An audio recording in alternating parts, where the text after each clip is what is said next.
What was kind of amazing about this, and you have to give law enforcement and the military a lot of credit, because within just a few days, they rounded up every one of these Lincoln conspirators with the exception of one. Just within days, they had them arrested and in custody, which was pretty amazing. So, within days, Booth's conspirators were arrested by the government and would be later tried by a military court and found guilty. So, pretty amazing job on the part of the military and the law enforcement, because within just days they had them all but one. We'll save that one for last.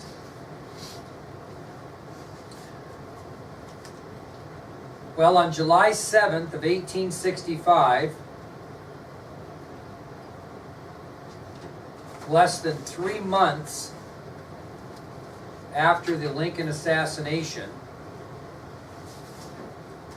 George Surratt, David Harold, Lewis Powell, and Mary Surratt were hung by the neck until dead in a public display to make examples of them. On July 7, 1865, George Surratt, David Harold, Lewis Powell, and Mary Surratt were all hanged by the neck until dead in a public display to make examples of them. Surratt, Harold, Powell, Mary Surratt. Now that was a little unusual. Why? What was the unusual thing about that? No trial. Well, they had trial. Did they hear it? Not what was unusual about one of the four of those. There was the woman. Mary Surratt became the first woman in American history ever to be hanged for a crime. It's kind of interesting because they had 8 members on that military jury, and 9, and 5 of the 9 recommended to President Johnson to just give her a life imprisonment because of her gender and her age. Okay? So even though 5 of the 9 jurors recommended to President Johnson to give her a life sentence rather than hang her because of her gender and her age, he refused, obviously, their recommendation. 5 of the 9 jurors recommended to the president that they simply give her a life sentence, not hang her. He discarded their recommendation. Why would he do that? Kind of. Here's how he described her involvement. You need to write this quote down. This is how President Johnson described Mary Surratt's involvement in the Lincoln assassination. He said, quote, "She kept the nest that hatched the egg." So President Johnson refused the recommendation and described Mary Surratt's involvement as she kept the nest that hatched the egg. And what does that say in essence? If you think about that in perspective, she's the one that sat on the egg that ended up hatching. Okay, she's the one that got herself involved, that hatched the plot and did it because she let them use her boarding house and her tavern. Okay? And as I mentioned, Mary Surratt was the first woman ever hanged in the history of the United States. Now here's an interesting thing.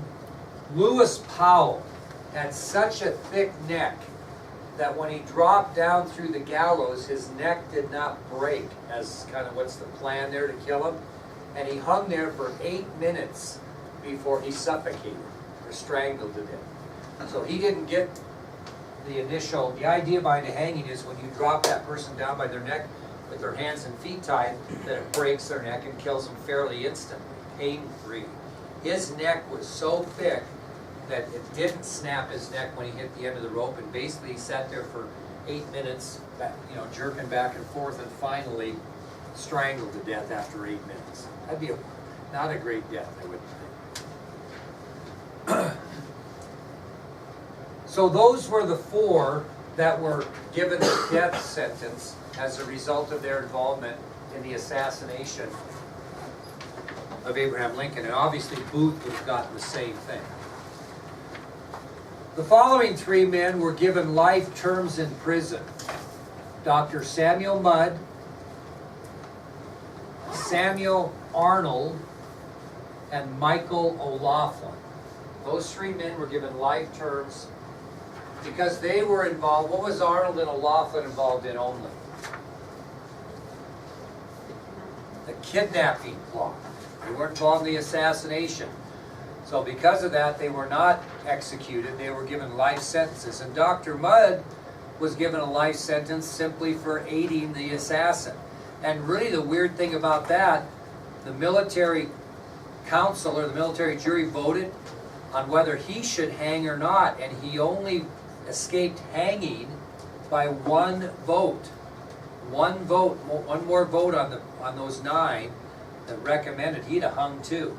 Okay, so Dr. Samuel Mudd, who was involved in treating Booth, Samuel Arnold, who was a conspirator for the kidnapping, and Michael O'Laughlin, who was a conspirator for the kidnapping, were all given life terms in prison.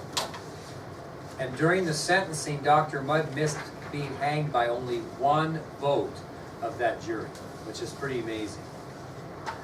Now, these 3 men were eventually going to be up for pardon. Johnson's going to later pardon them, okay? The first one I want to talk about is Dr. Samuel Mudd and his pardon. It was kind of an interesting story. Because on February 8th of 1869,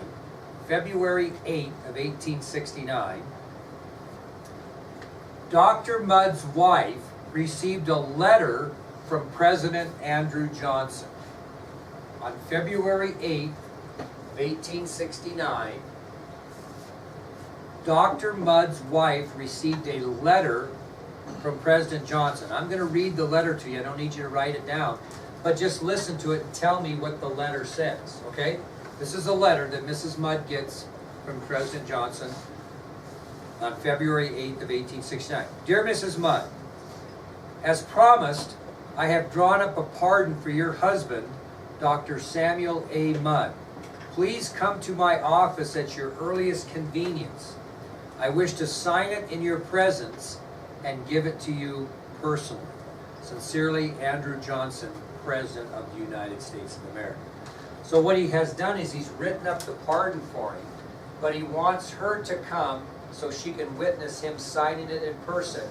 Once he gives it to her, then she's going to take it to where he is jailed, and they're going to let him out. Okay? But he wanted her to come to the White House. He wanted to see her.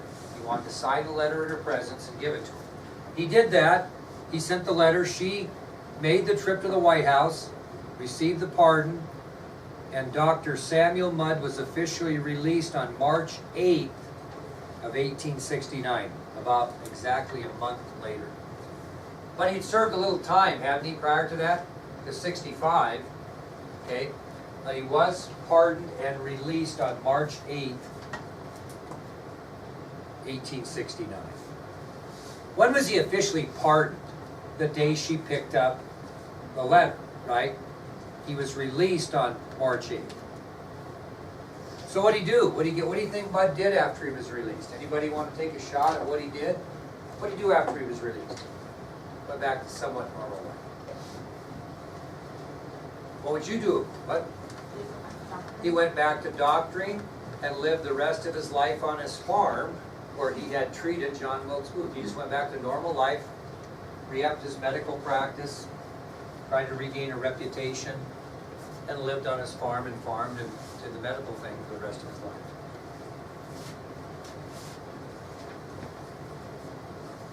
On March 1st of 1869, Samuel Arnold was pardoned by President Andrew Johnson. March 1st of 1869, Samuel Arnold, who was also sentenced to life, was pardoned by President Andrew Johnson. And he had a pretty good success story. He went on to live a full life and eventually died at the age of 72. So he went on with life and did the best he could. So on March 1st of 1869, Samuel Arnold was pardoned by President Andrew Johnson, eventually went on to lead a full life, finally dying at the age of 72. That's a full life. I only got 12 years left. I'm not worried about that. Now, Michael O'Loughlin was also scheduled to receive a pardon, but unfortunately he died in prison of yellow fever before it officially happened. So Michael O'Loughlin was also going to be pardoned. That was the plan. But he caught yellow fever in prison and eventually died before the pardon could be executed.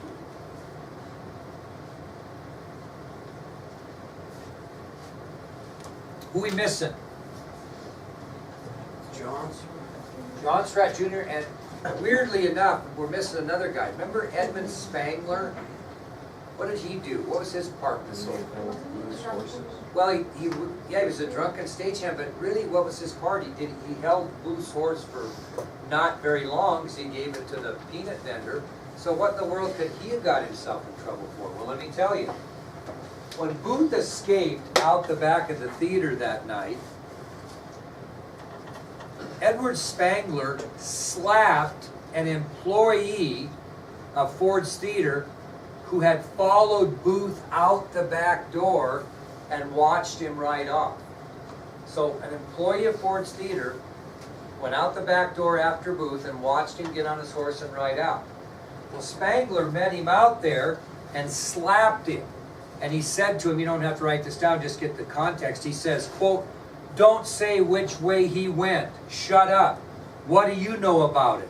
Hold your tongue."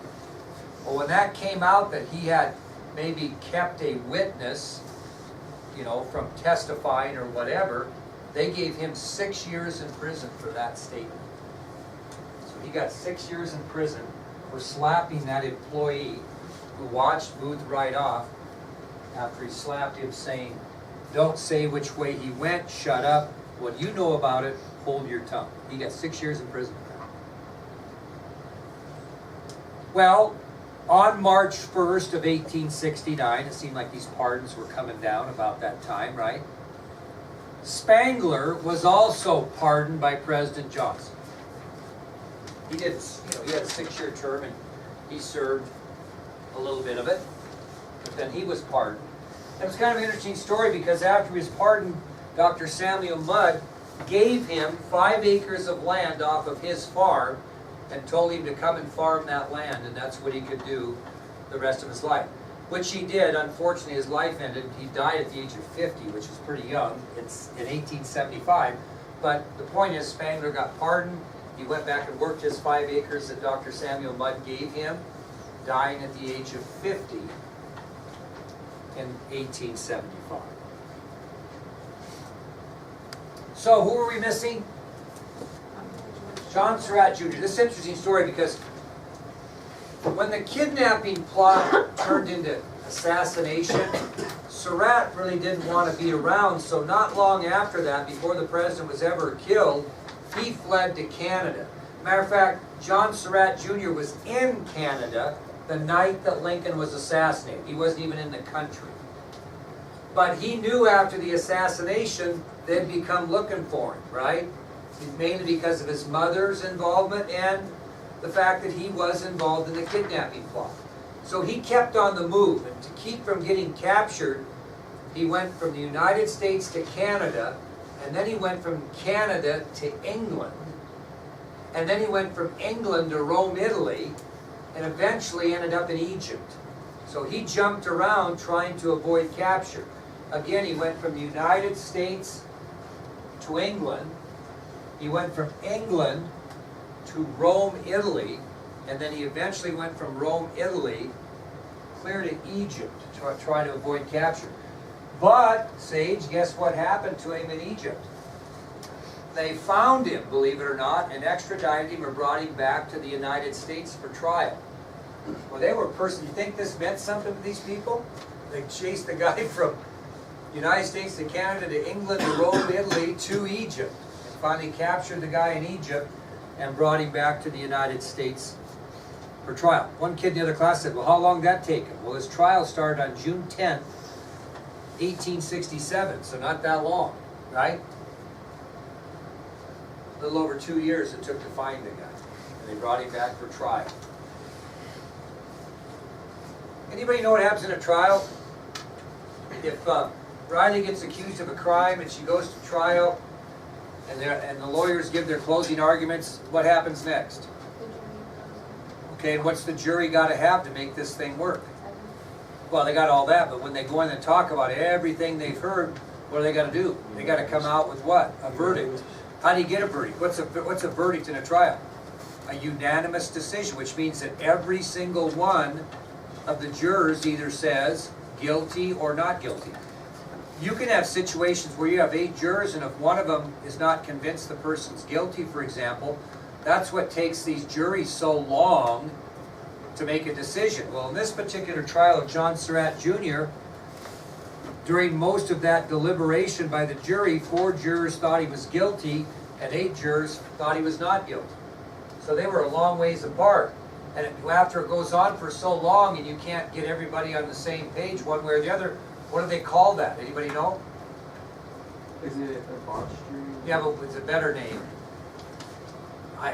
Ironically, for Mary Surratt, it's called a I know what it is. hung jury. It's called a hung jury.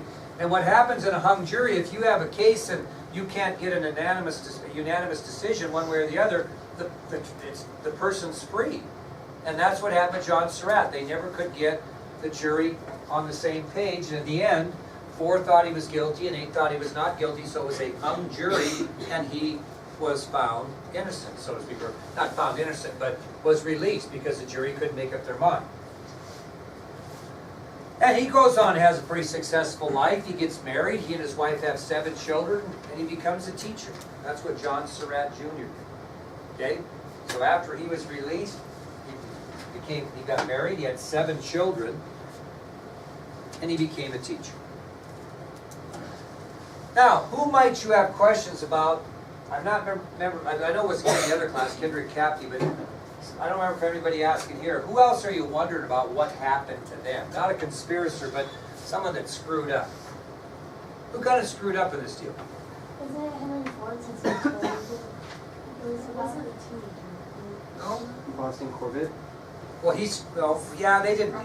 Not him, but who screwed up during the assassination? Who didn't do their duty? The police officer. John Parker. Remember the DC police officer that left his post? Let's tell you the story on him because it's kind of an interesting story. Now, there was no question that he was in question for his actions afterwards. People were wondering, where were you, buddy? I mean, your job was to guard the presidential box. What's your story on that? Well, his excuse was he told that he was released by President Lincoln. President Lincoln released him until the end of the play. His claim was that President Lincoln said, hey, you got us in here, you're good, go ahead till the end of the play, and then I'm assuming Lincoln probably wanted a little bit of protection on the way out, it's my guess. But his statement was that Lincoln had released him until the end of the play. And he went and sat and watched the play for a little while, but at intermission, he went over to a nearby tavern, is what he did. And by the time he got back, what had happened? The president had been assassinated, okay? Now, do you think he faced any charges or anything? He actually did. He was charged with neglect of duty and put on trial. Okay? If you're a police officer, your job is to preserve and protect. And did he do that in people's minds? No. He left his post. Now, he said Lincoln gave him permission to, but despite that, it was his word against, I guess, whatever, he was charged with neglect of duty and put on trial. And his trial started on May 3rd, 1865. But only about 2 weeks or so after the assassination, he went on trial. Now, the trial finally ended on June 2nd, so it took almost a month. The trial ended on June 2nd. And after a month of deliberation and argument, his case was dismissed. So he was not found guilty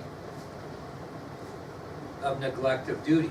They tried him for about a month, listened back and forth, and in the end they didn't have enough evidence, so they dismissed the case. So your question might be, what did he do after that? Ironically, he was assigned to work security at the White House. Ironically, he was assigned to work security at the White House. And even more ironic or weird, however you want to look at it, is that before Mrs. Lincoln got moved out of the White House after her husband's death, he was assigned as her personal bodyguard. I don't know how she felt about that. Well, I'm going to tell you. So he was assigned to security at the White House, and more specifically, before Mrs. Lincoln was able to move out of the White House, he was assigned to her as a personal bodyguard. What do you think her thought process on that was, Adriana? What do you think she thought?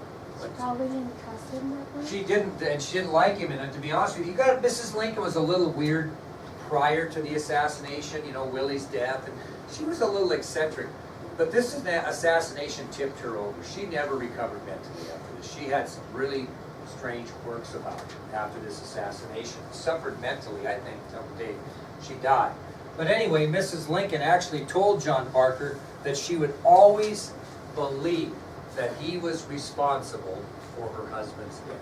Told him that she held him accountable for her husband's death, and believed that until the day she died. So John Parker, not a positive person in history, lived kind of a tougher life after this because of that. Okay, now we'll take us to our last subtopic, a real short one.